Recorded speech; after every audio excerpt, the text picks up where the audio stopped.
Salut à tous! Du 17 au 19 novembre 2009, l'équipe ML Prod s'est rendue à Paris au Salon des maires et des collectivités locales. Que pensent les maires de la jeunesse? C'est la question que nous leur avons posée pour vous. Nous avons aussi donné la parole aux jeunes pour savoir ce qu'ils pensent de leurs élus. C'est un reportage ML Prod.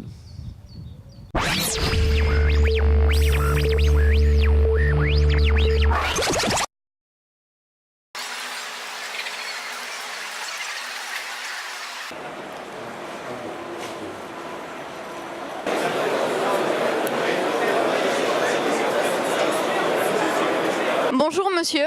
Bonjour. Je voulais savoir, en tant qu'élu de votre commune, qu'est-ce que vous pensez des jeunes de votre commune? Pensez-vous qu'il y a un potentiel en eux? Alors c'est une question assez vaste, hein, bien sûr. Et les jeunes ont toujours un potentiel. Dire que moi je crois beaucoup dans la jeunesse et bien évidemment, y compris dans une petite commune comme la nôtre, il faut qu'on fasse confiance aux jeunes et qu'on essaie de les associer à la vie locale. Sur les jeunes de ma commune, pas trop de potentiel vu que c'est une très petite commune. Par contre, je travaille sur une communauté de communes qui regroupe 17 000 habitants et auprès desquels il est possible de trouver des jeunes qui ont envie de se mettre en œuvre sur des projets. Je voudrais savoir comment vous en êtes arrivé à soutenir des projets de jeunes.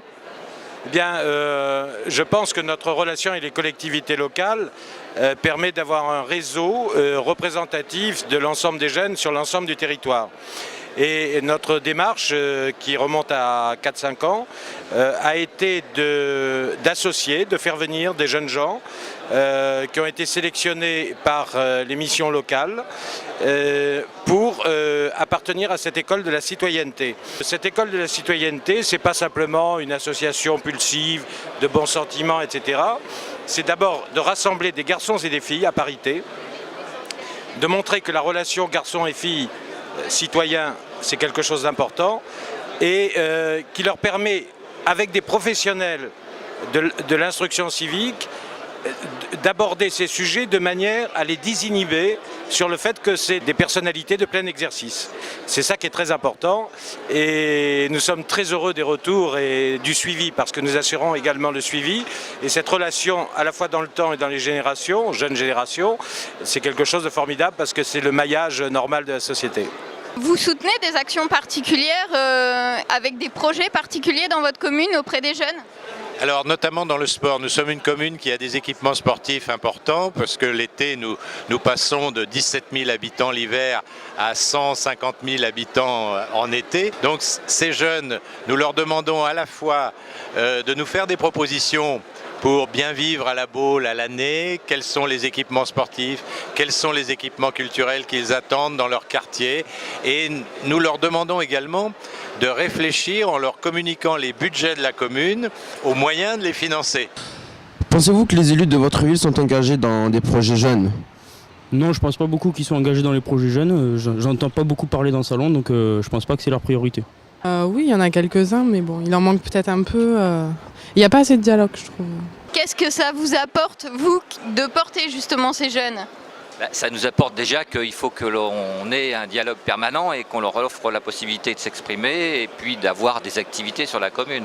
Fréquentez-vous des structures qui accueillent les jeunes? Non, moi personnellement je ne fréquente pas de structure, mais je sais qu'il y en a une. Lesquelles?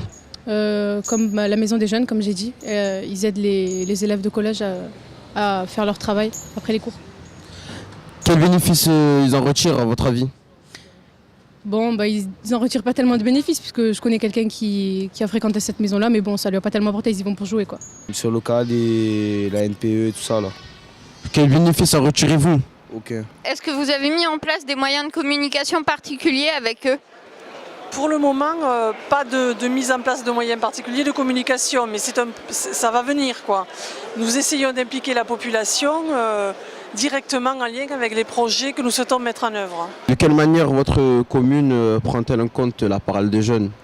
Je pense pas qu'elle prend la parole des jeunes en compte parce qu'au final on voit qu'il y a beaucoup de jeunes qui galèrent, qui n'ont pas de travail, qui ont besoin d'argent et je trouve que tous les politiques et tout qui sont de partout, personne ne nous prend en compte et je crois qu'il est temps qu'il y ait quelqu'un et qu'il y ait des personnes et des jeunes comme nous pour essayer de relever la situation entre nous. Elle prend pas tellement en compte la parole des jeunes, on va dire. Elle les écoute pas tellement. C'est pas tellement, on va pas dire que c'est important. La parole n'est pas assez donnée aux jeunes. Oui, sans doute. À un certain moment, il y a quelques jeunes qui s'intéressent à la vie publique, mais ça demande beaucoup de temps aussi. Ça demande de plus en plus de temps. Donc c'est un peu compliqué comme débat, mais au moins leur donner envie de s'investir dans leur commune de résidence dans le futur parce qu'ils ont participé à des conseils municipaux de jeunes, parce qu'ils sont impliqués sur des réalisations municipales, c'est aussi ouvrir plus largement la démocratie vers une partie de notre population sur qui repose l'avenir de notre société. De manière, je pense qu'ils écoutent, mais bon, ils prennent pas forcément en compte ce qu'ils disent. Ils ont mis en place, même si j'en fréquente pas, ils ont mis en place des structures et tout ça, donc il y a des choses qui ont été faites. De temps en temps, on voit il y a le magazine que fait la mairie là, pour les jeunes où on peut lire les reportages et tout, mais sans plus que ça, quoi. Bah, franchement, ils s'en foutent un peu. Hein. Non, il y en a qui sont écoutés, mais il y en a qui sont pas écoutés. Ceux des quartiers sont pas trop écoutés. Pour la communication, il faut être deux. C'est-à-dire que les élus locaux sont en général des gens très proches des gens. Mais si vous n'avez pas, comment dirais-je, de la part de ceux qui sont administrés, une démarche d'ouverture ou d'écoute, etc., on s'est aperçu que beaucoup de jeunes gens de ces quartiers ou de ces villes ou des endroits d'où ils viennent, parfois n'ont pas d'autre univers que leur propre rue, leur propre quartier. Et donc le côté institutionnel dépasse toujours un peu la réalité d'un immeuble, bien sûr. Et vous savez, la communication, c'est important, mais il ne faut pas que ce soit qu'un mot. C'est aussi de l'artisanat. Avant de faire de la grande communication, déjà un tissage individuel et de nature à identifier l'autre physiquement et à le rencontrer. Et c'est ça qui est très important. Ancienne élue à Nantes, est-ce que vous pouvez nous parler de votre fonction déjà dans un premier temps ? D'accord. Eh bien, pendant les 3 premières années, j'étais en charge de l'animation des crèches et haltes garderies. Et les 3 dernières années, j'ai changé de mandature et j'étais en charge des équipements associatifs sur la ville de Nantes. Il y a des structures à Nantes qui aident les jeunes à monter leurs projets, à financer leurs projets. Et c'est en ce sens-là que la politique de la ville de Nantes a réussi à trouver un équilibre, je pense. C'est pas en se disant voilà notre politique jeunette, mais en se disant on accompagne les jeunes dans leur envie d'engagement. Aimeriez-vous apporter des améliorations à votre ville ? Ouais, quelques-unes, ouais. Plus de trucs pour les jeunes, plus de trucs sportifs justement, un cinéma plus grand, quelques trucs genre des bowling, des trucs comme ça ouais. Non, je pense qu'ils font déjà pas mal de choses pour les jeunes, donc je vois pas autre chose. Ouais, mais bon, c'est mal barré, quoi. Pourquoi ? Ils se disent de gauche, ils gardent tout pour eux. Ouais. Merci. Oui, j'aimerais apporter plus de facilité pour les jeunes, comme je disais, avec le travail, plus d'aide. Essayer à ce que les jeunes se développent un peu plus parce que vu que personne ne s'occupe de nous, qu'on se prenne en main nous-mêmes. Ça serait bien qu'il y ait plus de structures pour rassembler les jeunes.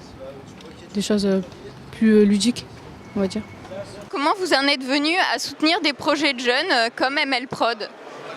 Eh bien écoutez, déjà vous êtes au Congrès des maires, là sur le stand de Dexia, donc nous sommes d'avant tout une banque, donc des commerciaux qui renseignent les élus quand ils ont des projets.